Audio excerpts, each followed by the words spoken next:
أعوذ بالله من الشيطان الرجيم. بسم الله الرحمن الرحيم. الرحمن علم القرآن خلق الإنسان علمه البيان. الشمس والقمر بحسبان والنجم والشجر يسجدان. والسماء رفعها ووضع الميزان ألا تطغوا في الميزان وأقيموا الوزن بالقسط ولا تخسروا الميزان. والأرض وضعها للأنام فيها فاكهة والنخل ذات الأكمام والحب ذو العصف والريحان. فبأي آلاء ربكما تكذبان؟ خلق الإنسان من صلصال كالفخار وخلق الجان من مارج من نار. فبأي آلاء ربكما تكذبان؟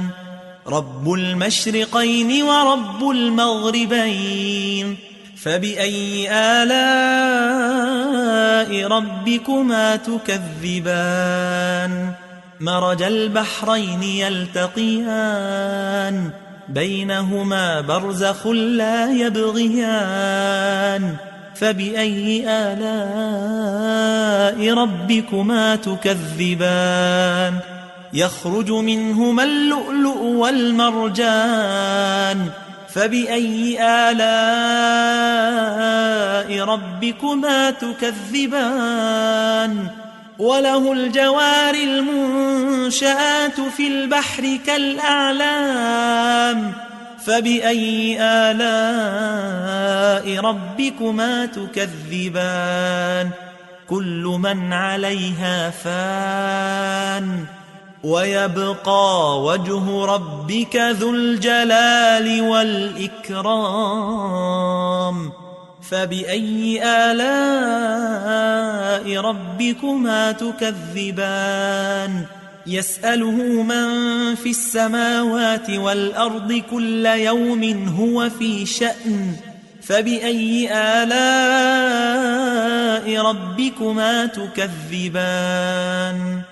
سنفرغ لكم أيها الثقلان. فبأي آلاء ربكما تكذبان؟ يا معشر الجن والإنس إن استطعتم أن تنفذوا من أقطار السماوات والأرض فانفذوا لا تنفذون إلا بسلطان. فبأي آلاء ربكما تكذبان؟ يرسل عليكما شواظ من نار ونحاس فلا تنتصران. فبأي آلاء ربكما تكذبان؟ فإذا انشقت السماء فكانت وردة كالدهان. فبأي آلاء ربكما تكذبان؟ فيومئذ لا يسأل عن ذنبه إنس ولا جان. فبأي آلاء ربكما تكذبان؟ يعرف المجرمون بسيماهم فيؤخذ بالنواصي والأقدام. فبأي آلاء ربكما تكذبان؟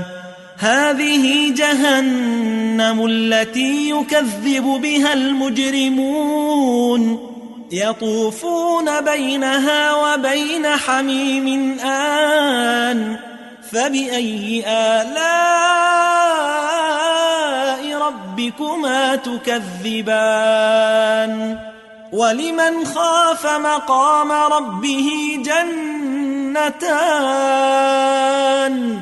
فبأي آلاء ربكما تكذبان ذواتا أفنان فبأي آلاء ربكما تكذبان فيهما عينان تجريان فبأي آلاء ربكما تكذبان فيهما من كل فاكهة زوجان فبأي آلاء ربكما تكذبان متكئين على فرش بطائنها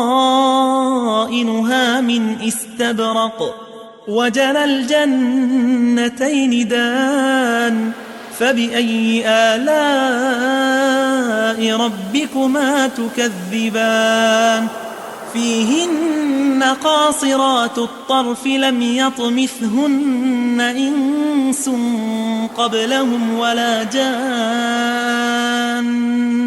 فبأي آلاء ربكما تكذبان كأنهن الياقوت والمرجان فبأي آلاء ربكما تكذبان هل جزاء الإحسان إلا الإحسان فبأي آلاء ربكما تكذبان ومن دونهما جنتان فبأي آلاء ربكما تكذبان مدهامتان فبأي آلاء ربكما تكذبان فيهما عينان نضاختان فبأي آلاء ربكما تكذبان فيهما فاكهة ونخل ورمان فبأي آلاء ربكما تكذبان فيهن خيرات حسان فبأي آلاء ربكما تكذبان حور مقصورات في الخيام فبأي آلاء ربكما تكذبان لم يطمثهن إنس قبلهم ولا جان فبأي آلاء ربكما تكذبان متكئين على رفرف خضر وعبقري حسان فبأي آلاء ربكما تكذبان تبارك اسم ربك ذي الجلال